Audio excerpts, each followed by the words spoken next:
Welcome to The Edge, our podcast on everything leadership and teams. I'm Jenni Miller, co-founder of Management Dynamics and co-host of this podcast. Ali, over to you as well. Yeah, I'm Alison Grieve. I'm the other co-founder and co-host of the podcast.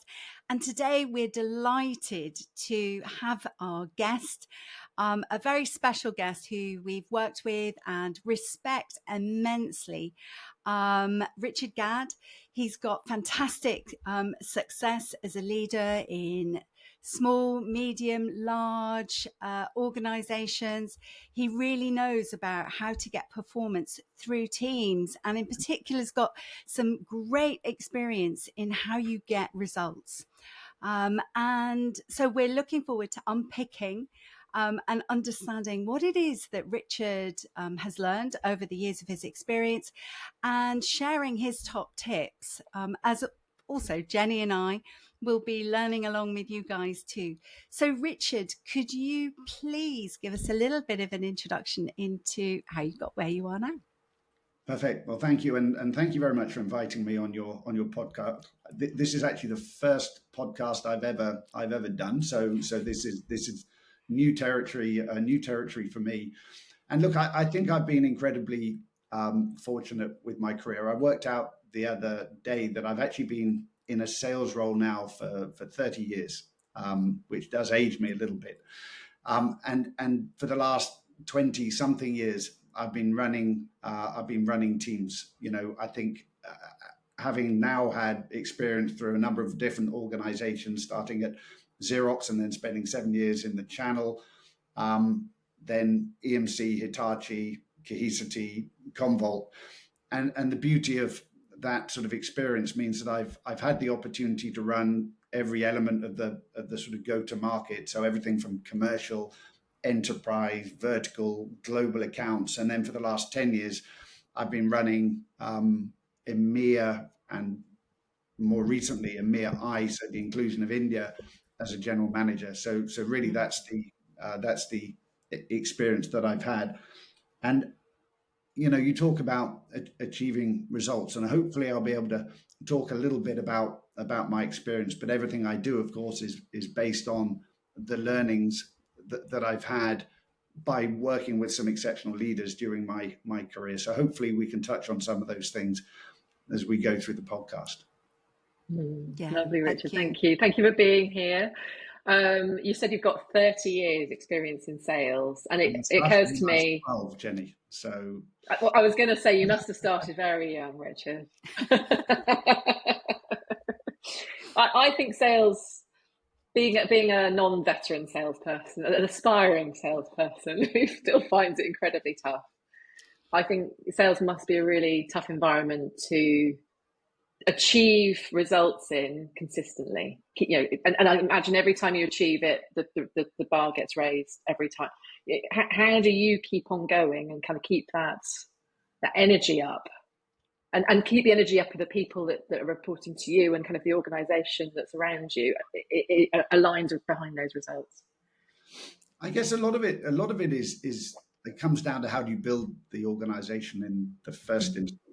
You know, I think systematically there's a lot. Actually, I was looking at your book recently, and there's a lot of, you know, what you highlight in your book, I think is critical to sustain success. Things like, you know, the routines, the relationship, the resilience, all of those things become important. And all of those things, I think, have to be embedded in the way that you design your organization in the first instance. So when for example, when I join an organization, I'll consider a number of things. Firstly is the charter, the reason, as you describe it in your book. And I look at it through a number of lenses, and the most important one is the customer lens, and you know, having a deeply customer centric charter, mandate, narrative, I think is really important. I used to work for a guy called Hans-Peter Clay, and he would insist that every meeting we'd had a customer chair, and it wasn't just a customer chair. We actually physically had to label it the customer chair, so that we would remind ourselves who we were planning for as we went through the process. And then we'd look at it through a number of different lenses. So, what's the organization design that optimizes our resources in front of the customer? So how do we create the most affordable, customer-centric organization that we can create? How do we create and look at it from an ecosystem lens? How do we get scale and depth by leveraging a partner ecosystem? How do we operationalize our business, which I think you describe as routine? So how do we create that cadence and those operational processes that allow us to run our business? And I think most importantly, how do we attract, retain, develop the talent that's required? And it always comes down to a greater or less degree to the talent you have in the organization. How do you create the talent that's required for sustaining high performance? So that's the essence. So not much then. No, there's quite a lot. I'm picking all of that. It sounds like there's a lot there. But if it was easy, other people would have done it, and so that's why there's a lot there, isn't it? I mean, some of it is common sense, but there's common sense, and then there's also the actual practicalities of how do you do all of that stuff, and that's where the challenge comes in, especially in I mean, you've worked in lots of really tricky situations and complex environments as well. Yeah, I guess I have. And look, the one thing I think, every time you come into an organization, there's a reason that you've been hired. And normally the reason is you need to change something. You need to change the dynamic. You need to be disruptive. You're heading for a different or a new goal as an organization, which means that you need to build a plan. Now, sometimes, the plan's laid out for you, that North Star is laid out for you. And in other instances, you have to create one. But as you're building the plan, you're also building relationships and creating the dynamic within your team. I think the biggest mistake that I've seen is when people build a plan, and it feels like it's my plan. In fact, there's a very accomplished. He's now a chief executive officer who I was asked to mentor and coach as a DM, many years ago. And they said, look, go and understand how you can help him. The first thing I did was said, look, what challenges are you having? And he said, I'm really struggling to get my team to buy into my plan. And I said, well, there we have it. But the challenge is that it's your plan. I think as you're building a plan, it has to be deeply collaborative so that it feels that you're transforming or changing with the people and it's not being done to the people. Do you see what I mean? Yeah, they've got buy-in to it. They've had some skin in the game. They've had an opportunity to kind of pick it apart a bit and put it back together again and make it their own. So it's not just his plan anymore; it's their plan together. I think that's so crucial in teams. We see that a lot.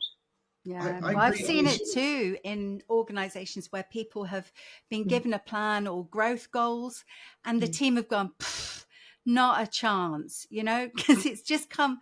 There's like, where did they get those numbers from? That's not realistic. And then it can have two impacts, can't it? It can either completely motivate people to go after some crazy, shoot for the stars kind of goal, or it more often is completely disempowering and disengaging. People go, well, we'll never achieve that, so why bother? How do you go about, Richard, helping people, and maybe when you were mentoring that guy, to think about, making it their plan? Yeah, I mean, so the last three organizations I've been in, there was a transformation or change imperative, and a consequence of which, it's really important to create the goal. Where are you heading in the first instance? North Star, the reason, as you describe it, and typically that could get broken down into bite-sized chunks. And again, I remember you get all these sort of corporate events and there are sort of motivational speakers. I remember one in particular who was a female climber, I think she was the first female to lead a team up Mount Everest.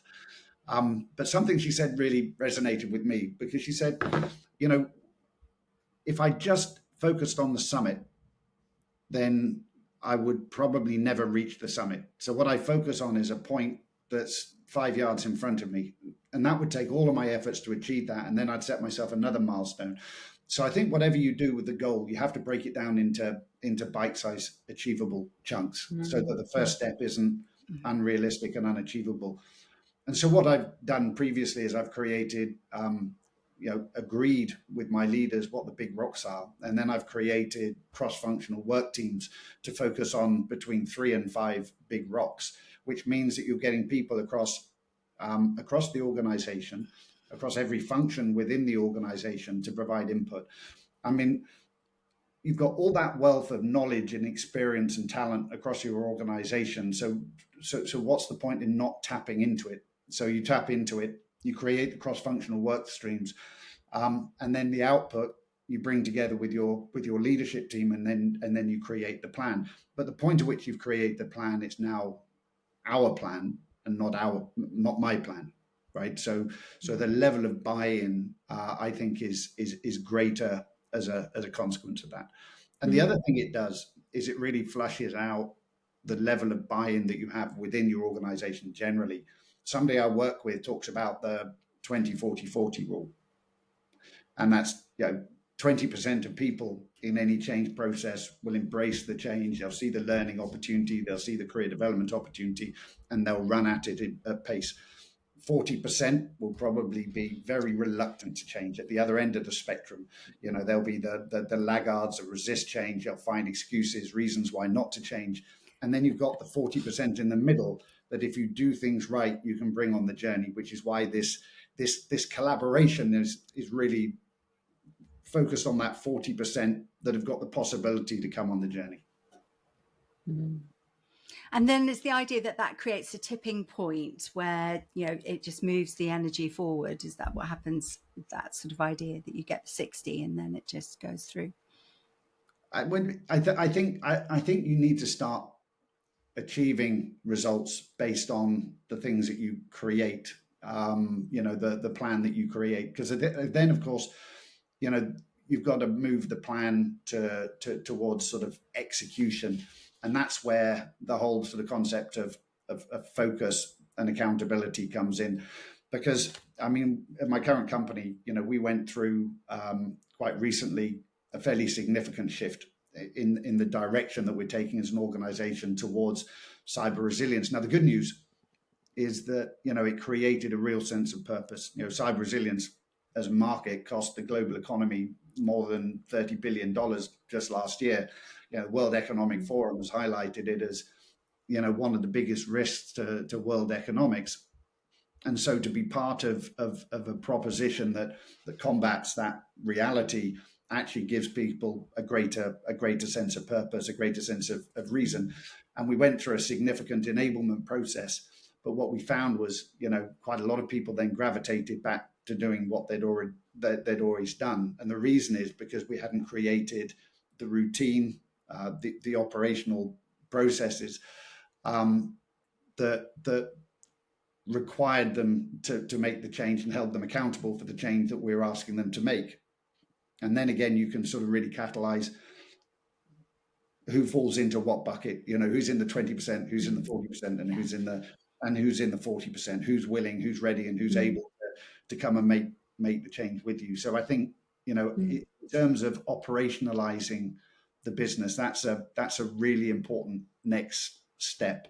So what, we've done in the last, I'd say 3 to 6 months, is to identify the 3 to 5 key things that we need to do in order to make the transition. We kind of boiled them down into sales plays, if you like. And those are all agreed. They're aligned across the organization. And then we roll out, world-class enablement. We have the data and resources available. We then move to execution because people have got the execution. But the big thing here is you take out the optionality. You take out that discretionary. So previously what was happening was, we'd run some sort of enablement program. people, had the discretion to be able to turn up or not. The outcomes weren't particularly clear. So again, there's optionality in terms of, are we gonna pick up that outcome and run with it, or are we not? So firstly, enablement. Secondly, making sure they've got the data and resources with which to execute. Very clear execution plan, but then it's about the measurement of the plan. So how do you measure the success of the plan in order to hold them accountable? So what you expect then is you mandate the attendance to the sales training, so 100% participation, and then you expect 100% participation in terms of the intended outcomes, and you measure that success, and then you bring that back to review and as required course correct. So really driving that accountability as a process and building that into your daily routines and cadence, I think is a really important part of achieving results predictably. We started off talking specifically about results, but actually you've talked about pretty much all of the dynamics that we bang on about a lot as being the dynamics of high-performing teams and therefore high-performing organizations. I was reflecting on, you talked about having a strong purpose and how important that new direction that you've set as an organization is for your organization, and how that can actually fuel results, I'm guessing, because it sets the fire and gets people moving and creating some sense of momentum and purpose and direction that kind of gives meaning to those results, right? But I also heard you talk a lot about routines and how you can't achieve results just by saying we're setting a target and we've got a plan and okay, now go execute, without having really good routines that support that drive those results. And I heard a lot about, you talked earlier about the ecosystem, and which I kind of linked to relationships, as we call it, and the kind of the ecosystem of the organization. But I'm assuming that also is with your partners and your suppliers and your clients, and how that all fits together and works to support those results as well. What's coming up for you as I kind of bring all of that together and reflect back on what I've heard you say about how all of these things are important together? Yeah, and I think they are, and it's what I call the daily grind, right? So, so I love the analogy of rowing. I was really interested because I used in the last 2 or 3 organizations that I've run, I've used two analogies. One was rowing, and then the second one, the reason I like rowing is because it really advocates alignment. So many organizations operate in silos, but actually I think if we align rowing in the same direction at the same pace, I think that's a really good analogy of what you need to achieve as an organization. And it only takes one person rowing in the wrong direction and at the wrong pace to disconnect an entire team and to materially impact results. So I really like that sort of rowing analogy for better alignment. I also like the Formula One analogy that you use in your book. That's kind of the next phase, because that's all about acceleration of that change. And I think alignment particularly is something that I think we haven't touched on yet, but you need operationally to have the right processes and routines in your sort of daily grind in order to create that alignment almost as a process, get that buy-in as a process. So whether that's reviewing forecast or pipeline or the output of sales plays as I just described, or whether that's reviewing your talent and the progress and development of your talent pool. All of those things have to be built into that daily routine, and sometimes it's not the fun stuff. So the rowing analogy, getting up at 5 o'clock in the morning to get onto an icy lake to do your training, to get yourself fit to compete, that's not the fun bit. That's the daily grind, but it's really, really important if you're going to get the results that you're looking for. And that's a lovely example of routines, isn't it? Yeah. And what we found is routines can be very, very sticky. So, they're kind of embedded in organizations' routines, and it can take quite a lot of effort to shift routines. So using your rowing analogy, to switch and change up your schedule takes a lot of effort, and to sustain it, to get to elite athletic level, takes also a lot of mental effort and challenge. And I think when working with teams and organizations, what we see is, people will put in a routine to start, and then it fades away and they go, oh, that was last year's initiative. And then they bring in something else. And what happens is there's old routines that kind of carry on, and nobody really knows why they're there, but they just do them. And, they're not fit for purpose. And so I think one of the things is, how do you shift and put in that effort and maintain it, along with that alignment, because that's what will deliver the results at the end. I mean, what do you think, Richard? So I think it's really important to establish a framework. So we've created in the last few companies I've been in a field management plan, which is a framework for success.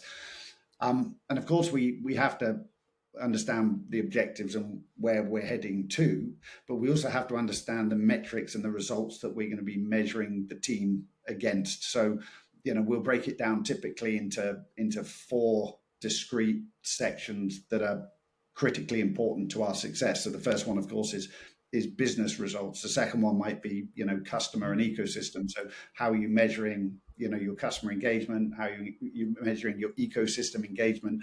And how are you measuring the traction you're getting with your partners? The third is employee engagement. So, how are you improving your sales productivity? How are you what feedback are you getting from the sales organization? Then finally, operational excellence. So how well are you doing against the really important sales metrics, which really do make up the daily grind? But that all becomes part of a field management plan, and that's focused mostly at first line management. For me, that's where the rubber hits the road. So if you want great results, you've got to have great first line managers, because they're the people who hold their team accountable. They're the people who take the enablement that they hear from a corporate or at an EMEAI level, and then provide their teams with a safe place to practice, fail, and perfect their pitch. So that first level management for me is the critical management as it relates to sales execution and delivering the metrics, the routine, and you have to have a framework, and you have to have clear metrics against which you're going to measure results. Otherwise, exactly what you just described, Alison, happens, which is they kind of fade away and people forget about them. So they've got to become part of your daily processes.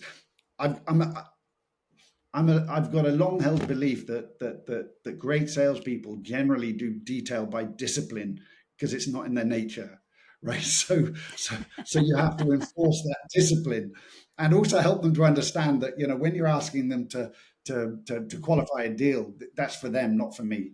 That's something that I've never seen in my entire 30-year career a better qualified deal less likely to close. This is for you, and the best salespeople understand that and they embrace it.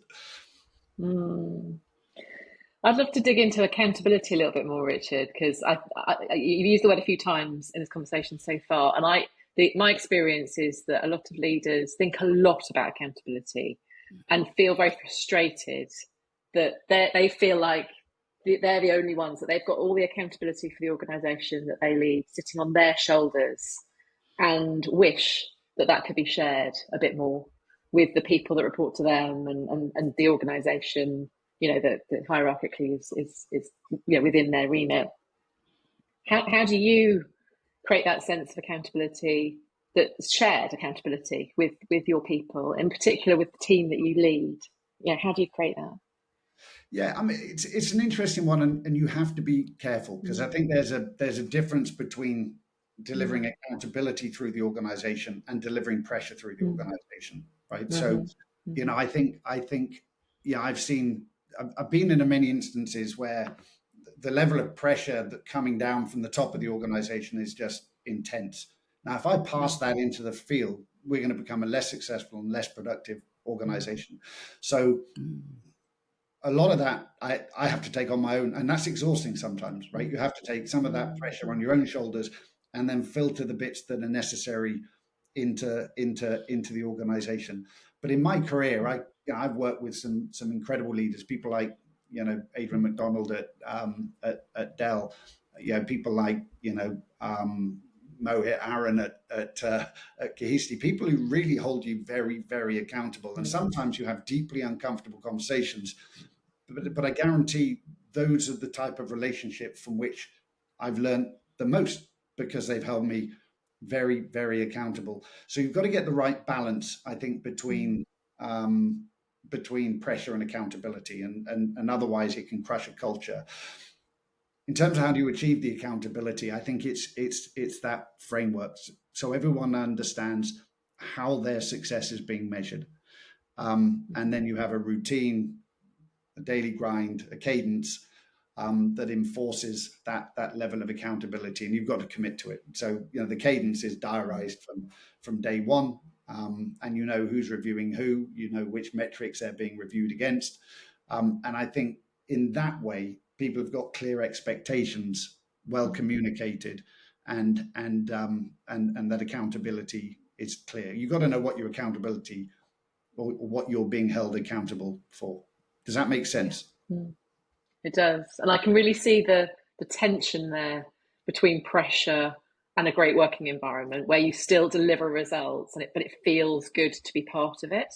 I can see in the pressure environment, I'd probably use a stronger word than that, like stress, or, something, a bit more negative, because I actually perceive pressure as being quite positive. But I think you're talking about negative pressure that tips people into something that's not productive anymore, aren't you? Keeping that balance between the two must be really, really tough. Yeah, exactly. And but you can see the people who are committed to that levels of accountability are the people who probably had the biggest impact on my career, the things I've learned the most from. So I think it's important that you put them in place and that you commit to them. I was just going to jump on what you just said there, Richard, because it sounds like you've really benefited from high positive pressure environments where you've been really held accountable by leaders that you've worked for, and you've seen the benefit of that. But it's, you've had Ali, you talk about it as being heat, don't you, in terms of development? That you turn up the heat probably quite a lot for you, actually, Richard, and it's accelerated your development in some way. Yeah, is that what you're now trying to do with people who you lead? Is to kind of turn up the heat a bit, maybe quite a lot, but through accountability, so that they develop in their careers. We have fairly candid conversations, and because people know what they're accountable for, the point at which you go to a meeting and you're lacking some of the necessary detail or information, then you're not going to want to do that twice. So I think it's really important that you're quite rigid. I think you've also got to be careful not to destroy a culture, and you've also got to be careful not to over pivot on processes over customer facing time. We use a phrase that says people spend a lot of time weighing the pig and not enough time fattening the pig, and you've got to get that balance. You've got to get that balance exactly right. So I think that's really important. But yes, I talk a lot and very openly with my team about how can we create better accountability. I would say the organization that I'm currently working for, we've got an incredible chief executive in Sanjay Merchandani and chief commercial officer Gary Merrill. I feel very, very accountable. I know exactly what I'm accountable for, and they apply the right pressure at the right time in order to hold me accountable. And I try to do the same into the field as well. Mm-hmm. And I guess that's part of the judgment of leading people, isn't it? Is knowing when to apply a bit more pressure and when to maybe back off a bit or create a bit of an umbrella for them so that they can thrive. And so observing and monitoring how different individuals are reacting in these complex moving stuff against that cadence that you've set is critical to that. So really knowing your people is what I'm hearing from you, Richard. I think knowing the people, but also creating the right mentality within your people. So culture and mindset, I think, is also important. So actually, if you get the right people in the team, they respond very favorably to being held accountable, because that they hold themselves accountable more than anything else. There are certain people that put so much pressure on themselves. I actually don't need to apply any pressure at all. And there are other people where entirely the opposite is true. It's what I call. I mean, I think you talk about creating resilient organizations in your book. I talk about the champions mindset, which is kind of similar thing. And for me, the basic essence of a champion is that champions are built over the days, weeks, months, years even of effort that goes into becoming an expert in their field. We all know the people who bring energy to a conversation in an organization, and the people who drain energy from an organization. We know people who are naturally challengers, people who know how to challenge, but also know and respond well to being challenged. We know the people who focus on the 80% of things they can control, and we also know the people who become consumed by the 20% of things that they can't, and that becomes an excuse not to be successful and not to hold themselves accountable. We know the people who embrace training is what I call fit to compete, with that sort of champions mindset analogy, and we know that I've got this strong sense that says learners, not losers, right? So we're here to learn. We've got to be passionate about learning, but when we lose, that's okay, as long as we learn from it. Let's not lose twice for the same reasons. And champions are people who embrace that daily grind. So whether that's getting up at 5 o'clock in the morning to get on a rowing thing, or how do you get fit to compete for Formula One, or how do you get fit to compete, from a sales perspective, it's really embracing that daily grind to become better at what you do. I think is really important. So getting the right people with the right mentality and the right culture in the organization, I think is also super important. If you get it right, you should turn up to every pursuit expecting to win. And when you do win, I think it's also important to celebrate success. You talk in your book about celebrating the small wins. I think you've got to celebrate the small wins and the big ones. But I've laid out my stall very publicly that says I will travel anywhere for a deal and anywhere for a party. So one that actually allows me to celebrate a deal won, I think is a good result for me. Do you get lots of invites to parties then, Richard? Is that the result of that? I try to invite myself, candidly. I think when they invite me, they just say credit card, so that's fine. I'm okay. Well, there is that as well. It's the celebration that's really important there, though, because you mentioned right at the beginning, that one of the key things for a successful performance and delivering results in a business is, of course, the attraction, the recruitment, and the retention of the great champions or potential champions, and celebrating is obviously part of that. But I think there's also something intrinsic when, Jenni and I, and we write about this in the book too, talk about, the end, there's the sort of task and the results side of it. But there's also the feelings inside of that deep satisfaction of, I survived that. I did it. I stretched myself. And look what I've learned or achieved, or, I thought I could have been a loser because I really bombed on that task, but guess what I've learned, and it's going to be better next time. There's something really important, I think, about how we make people feel, so that they become more elastic and able to be more resilient and learn more and keep up with the pace and be more resilient and want to go after bigger things, because it's always getting tougher, isn't it? I mean, the environment's not getting easier to work in.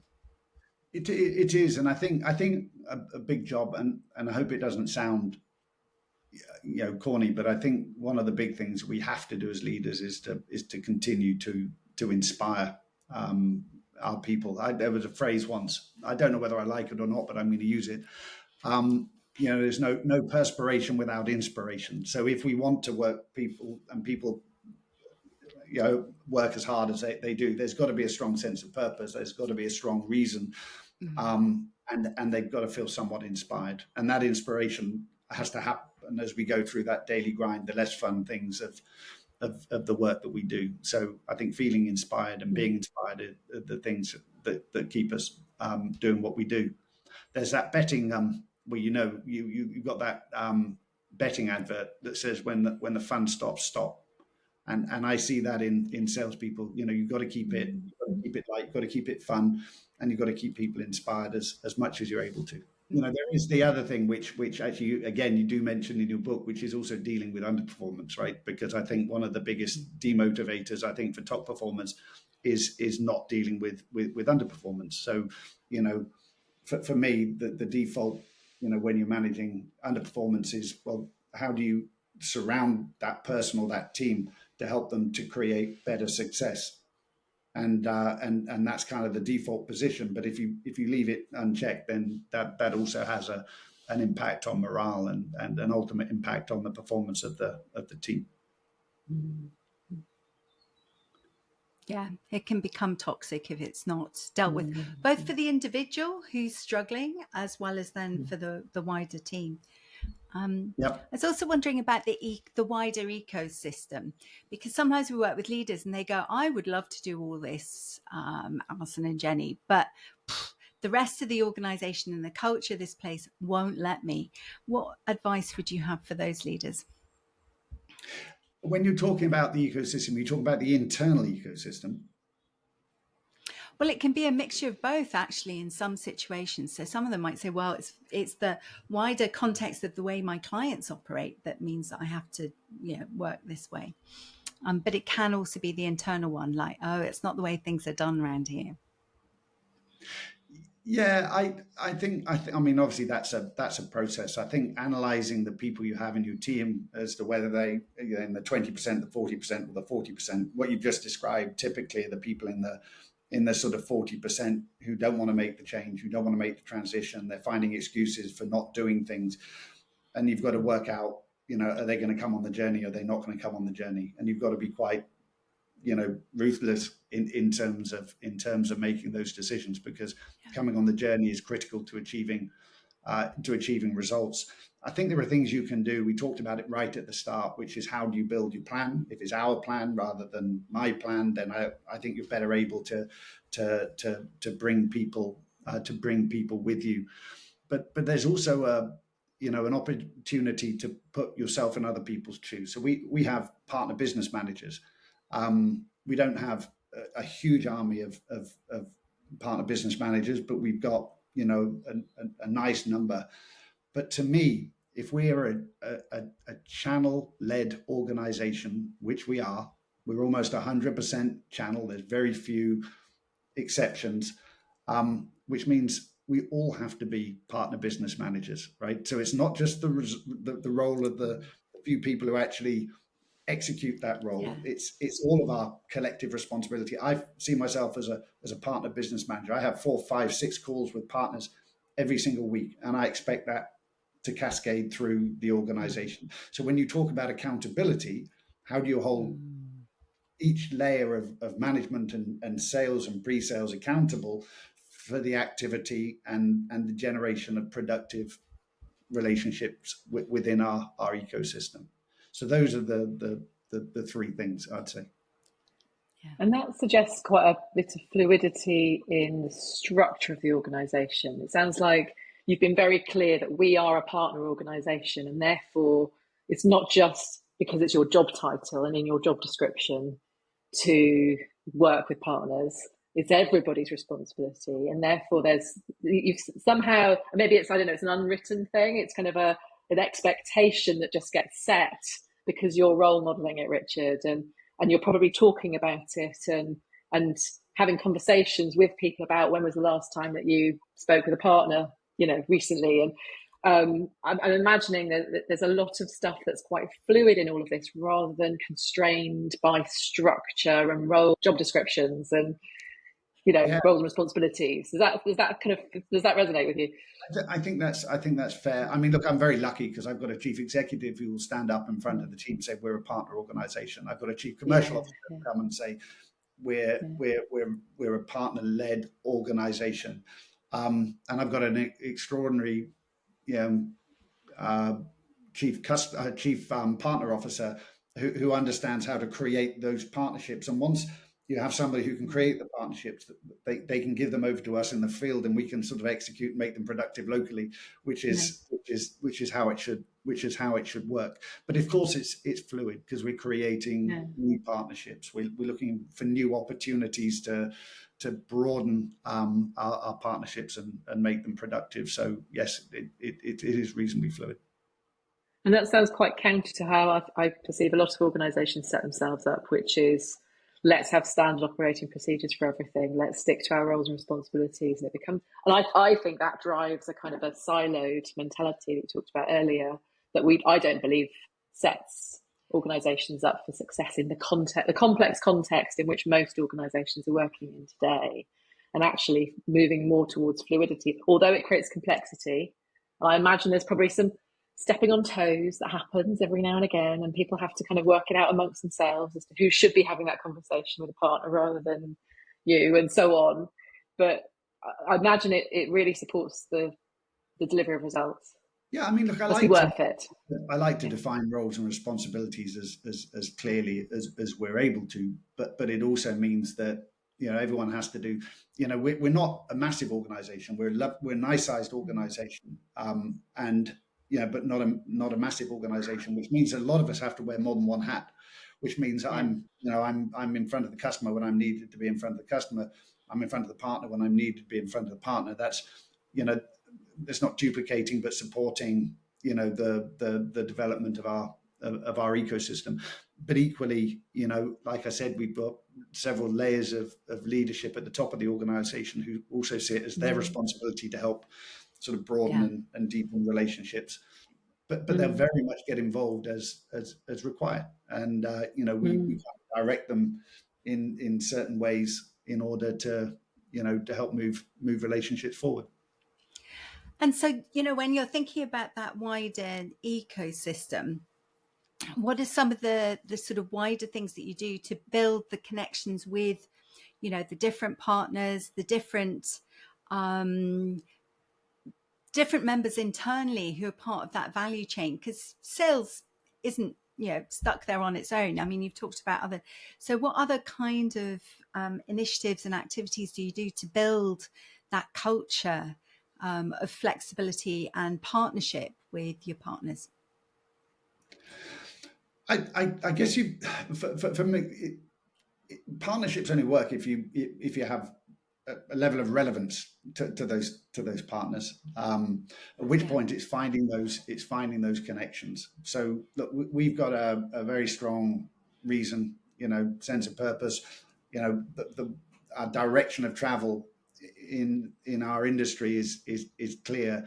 So it's finding the partners with a similar sense of purpose, a similar sort of rationale and reason, in order to go and attack the market. So, we do a part of any given cyber resilience solution, but in order to deliver a more complete, broad and deep solution, we need partners that augment that. So it's actually finding the right partners, committing to a few rather than a large number of partners, I think is what's really important in terms of building those productive relationships. So in the market right now, for example, we're creating alignment around new regulations like DORA that's coming out in 2025. So how do we create partnerships with GSIs and technology partners in order to go and address that significant market opportunity, but something that's front of mind for most of our FSI customers right now? The other thing that occurred to me as you were talking about that partnership approach in the organisation was how much focus there is on it. And when I say focus, the image that came to my mind was that rowing analogy that you used earlier, Richard, where it sounds like everybody in the leadership team, and I'm imagining, therefore, that there's a ripple effect of that outside the boat as well. But the analogy is getting further and further. There was something there about everybody rowing in the same direction.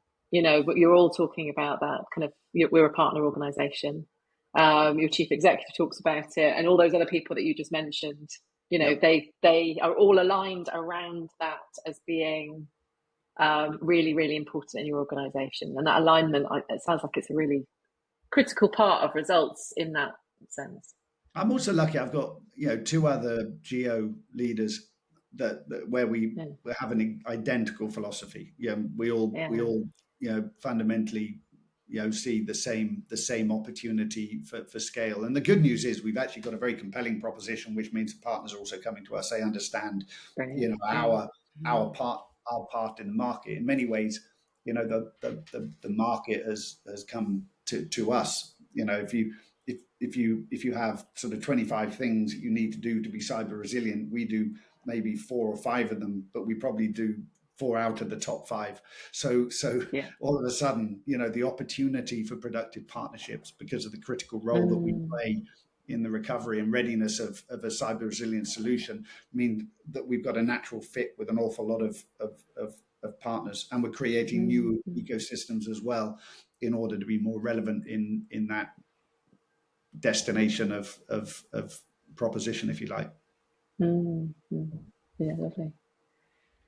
So what do you think's the biggest challenge that's facing organizations at the moment from a leadership and teams perspective? The biggest challenge that's facing organizations right now, if you look at our customer organizations, clearly the whole sort of cyber thing is creating a sense of urgency, just because of the potential business risk. In terms of organizations, the biggest challenge for us is making sure that we can run fast enough to catch the opportunity, and this does come down to an awful lot of the things that we've already discussed during the course of this conversation, which is, focus, accountability, but also that sense of urgency. The window of opportunity is probably for the next couple of years, and we have to run hard at the opportunity. But we're making tremendous progress. So, but I would say that's the biggest challenge right now is to bring our teams with us. But as I said, I think most people, certainly in our organization, recognize the opportunity, and we're running quickly in the right direction. At least I hope we are. And there's some excitement in that, and there's huge opportunity in that as well, for learning stuff, for achieving stuff in your career that you otherwise wouldn't get in a different industry. So there's something really exciting, I think, for a lot of people, I should imagine, as well as a whole piece to watch out for in terms of resilience as well. There's a balance to be had there, isn't there? Yeah, exactly. Yeah. I'd say actually the resilience theme also manifests itself in your model, which is building resilient teams, people able to cope with change and that sort of stuff. But I think that sense of excitement is clear. There's only a few times in anyone's career that they just see a market opportunity aligned with a proposition. So if you look at the industry that I'm working in right now, 2 years ago, this was the sort of data protection and backup, talking mostly to people who are responsible for data protection and backup. And now the same people are having conversations with CIOs, CEOs, chief security officers. So all of a sudden, the dynamic and the relevance of the organization and the proposition has fundamentally changed. So actually, creating an organization that's willing, ready, and most importantly, able to start having those conversations, augmenting it with sort of specialist resources, supporting it in any way that you're able to. But there's a real sense of excitement at the level of relevance that we now have with our customers. So I think, I'm quite unusual, I guess, because I love change. I love transforming and changing organizations. But most of all, I enjoy sort of leading and hopefully inspiring teams, which, I think is such an important component of achieving results and success. Lovely. Richard, thank you so much for joining us. I've really enjoyed this conversation. I know Ali has too, because I know her so well. I hope you've enjoyed it as well. I hope it's been interesting for you too to explore some of these concepts with us. Thank you so much for having me. I've really enjoyed it, and I look forward to joining you again in the near future.